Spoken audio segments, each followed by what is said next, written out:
Eita glória! Chegando agora pra nossa live. Meu povo, começa coisas de casa, não sei vocês aí como é que é, mas é uma coisa atrás da outra, né? Aí bota a roupa pra lavar, aí ajeita as coisas, aí organiza almoço, organiza não sei o quê. É sobre isso, né? Mas eu faço isso com muito zelo e muito amor, né? Já em outros tempos, isso me trazia muito peso, sabe? Peso assim mesmo, ficar cansada e tal. Mas eu vi que isso é um presente, porque se a gente tem o privilégio de fazer isso, é porque a gente tem um lar, né? Então, que a gente tem um olhar diferenciado. Porque, gente, tudo muda quando a sua lente muda, o seu olhar muda, né? Eu tava aqui nos mantos, deixa eu baixar aqui um pouquinho. Maranata, glória a Deus. E nós vamos para Levíticos 10, nós estamos continuando aqui. E depois do Senhor ter vindo, ter existido fogo consumidor, o que aconteceu? Veio um juízo do Senhor, e foi um juízo meio duro, porque houve uma desobediência, né? Vamos dizer assim. E aí nós vamos ouvir aqui a palavra de Deus. E tudo, gente. Inclusive hoje eu estava conversando com uma pessoa e ela me perguntou: você acha que tem um destino ou a escolha da gente já está tudo certo, assim? Ou então as nossas escolhas elas determinam o nosso destino? E eu acredito que as escolhas determinam, sabe? Eu escutei uma vez uma metáfora que fez muito sentido para mim, que é assim: Deus ele já escreveu o que ele tem para mim, o que ele tem para você. Ele tem um propósito, ele te criou, ele te formou, ele te teceu no ventre da tua mãe. Lá, como diz no Salmo 139, com um propósito. O que aqui a gente traz é a possibilidade que você tem de usar a borracha, né? De fazer escolhas onde você não quer renunciar para chegar ao nível que o Senhor quer para você. Porque essa trajetória com Deus é uma trajetória de renúncias, de lágrimas. Viver com Deus, buscar a Deus é um mover de busca de esforço mesmo, né? E de muita renúncia. Então, todas as vezes que você não quer renunciar, você apaga. Você tem a possibilidade de apagar os planos de Deus, né? E o que eu peço a Ele todo dia é que Ele não deixe eu fazer isso, porque eu já fiz, né? Já tomei escolhas erradas, já tomei decisões que não eram decisões que o Senhor tinha para mim. Já entrei em relacionamentos que o Senhor não tinha para mim. E hoje a primeira busca minha por isso que tem lá, né, em Mateus, buscar em primeiro lugar o reino de Deus e sua justiça, que todas as demais coisas vos serão acrescentadas.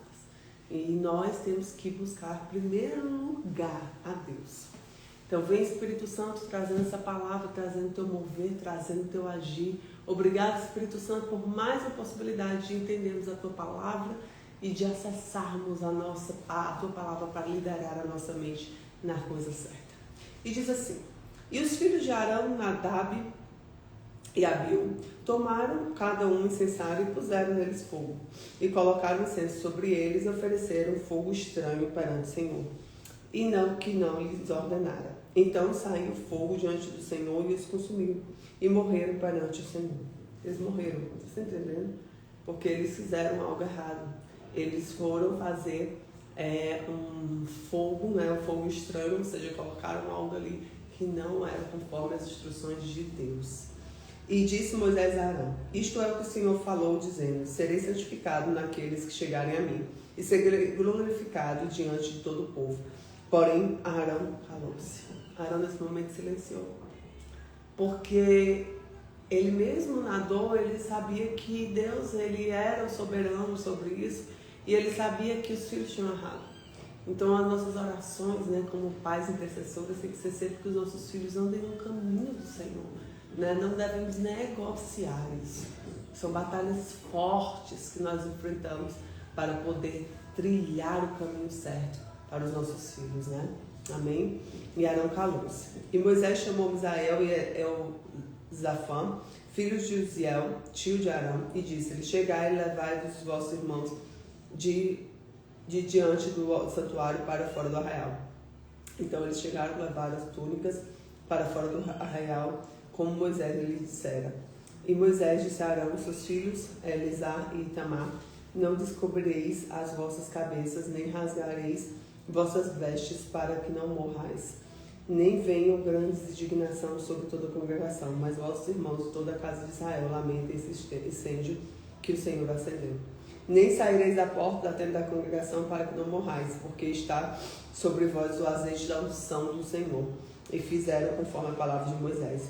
E falou o Senhor a Arão, dizendo: não bebereis vinho nem bebida forte, nem tu, nem teus filhos contigo, quando entrares na tenda da congregação, para que não morrais. Estatuto perpétuo será isso entre vossas gerações. E para fazer a diferença entre o santo e o profano, entre o imundo e o limpo, e para ensinar aos filhos de Israel todo o estatuto que o Senhor lhe tem falado por meio de Moisés. E disse Moisés a Arão e a Eleazar a Itamar, e seus filhos lhe ficaram: tomai a oferta dos alimentos restantes das ofertas queimadas pelo Senhor, e comei-a sem levedura junto ao altar, porquanto é coisa santíssima, porquanto os comereis em lugar santo, porque isso é tua porção, a porção dos teus filhos para as ofertas queimadas do Senhor, porque assim me foi ordenado. Também o peito da oferta movida da espada ou da oferta alçada comereis em lugar limpo, tu e teus filhos e teus filhos contigo, porque foram dados por tua porção, a porção dos teus filhos, o sacrifício pacífico dos filhos de Israel. E a espada da oferta alçada e do peito da oferta movida trarão como ofertas queimadas de gordura para oferecer por oferta movida perante o Senhor, que está no estatuto perpétuo para ti e teus filhos contigo, como o Senhor tem ordenado. E Moisés diligentemente buscou o bode de expiação, eis que fora queimado, portanto indignou-se grandemente contra Eleazar e contra Itamar, os filhos de Arão, que ficaram dizendo: porquanto não comeste a expiação do pecado no lugar santo, pois é coisa santíssima, e Deus deu a vós para que levais a iniquidade à congregação e para fazer expiação por ele diante do Senhor? Eis que não trouxe o sangue para dentro do santuário, certamente devieis ter comido o santuário como tem ordenado. Então disse Arão a Moisés: eis que hoje oferecerão a sua expiação pelo pecado e o holocausto perante o Senhor, e tais coisas sucederam. Se hoje tivesse comido a oferta da expiação do pecado, seríeis porventura aceito aos olhos do Senhor? E Moisés, ouvindo isso, deu por satisfeito. Eita Jesus! Então assim, seguir ao Senhor, estar diante do Senhor não é fácil não, meu povo. É batalha, mas é bênção, não é? E olha que lindo quando diz lá no Salmo 23 o seguinte: o Senhor é meu pastor, nada me faltará. Deitar-me faz em vez de pasto, guia mansamente nas águas tranquilas. Refrigera a minha alma, guia pelas veredas da justiça por amor ao seu nome. Ainda que eu andasse pelo vale da sombra da morte, não temerei mal algum, porque tu estás comigo. Tua vara e teu cajado me consolam. Prepara para mim uma mesa perante os meus inimigos. Tu me unges minha cabeça com óleo e teu cálice transborda. Certamente tua bondade e misericórdia me seguirão todos os dias da minha vida, e habitarei a casa do Senhor enquanto eu viver nos longos dias. Glória a Deus, né? Então vamos aqui entender os ensinamentos de Levíticos 10, que diz que é uma lição espiritual com os filhos de Arão, que infelizmente levantaram fogo errado ao Senhor. E o Senhor, ele é um Deus que não aceita qualquer coisa. Ele é um Deus santo. Santo quer dizer o quê? Pureza. Ele é um Deus que ele não vai aceitar qualquer coisa de você. Então, às vezes, a gente olha e diz: por que não estão acontecendo as coisas no Senhor? Eu estou falando até para mim isso aqui também. Porque a gente não tem colocado o melhor tempo. A gente não tem aberto o nosso coração verdadeiramente. A gente tem negociado o tempo com Deus. A gente tem ficado cansado e exausto e com as emoções atribuladas e tem deixado de glorificar. Então, muitas coisas têm acontecido. Por quê? Porque o temor, a pureza e a obediência não tem sido conforme o Senhor tem ordenado. O segundo ponto, a intenção foi boa, né, deles, de fazer o fogo agora para o Senhor, mas não justifica a ação errada. Então, cuidado, examina o teu coração. Ainda pede para o Espírito Santo te ajudar a examinar. A presença de Deus exige discernimento e temor a Deus. Por quê? Porque carrega a presença, você carrega a unção do Senhor, ele não quer qualquer coisa, ele não quer qualquer templo. O Espírito Santo não vai habitar em templos sujos, desorganizados, descomprometidos. Não vão. O Senhor vai habitar exatamente em lugares que sejam apropriados para ele.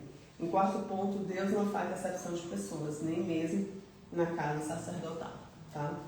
5. O líder precisa saber sofrer em silêncio por amor a Deus. Muitas vezes você vai estar na sua solitude na liderança e chorar sozinho, sofrer sozinho, porque você vai estar realmente buscando a obedecer a Deus.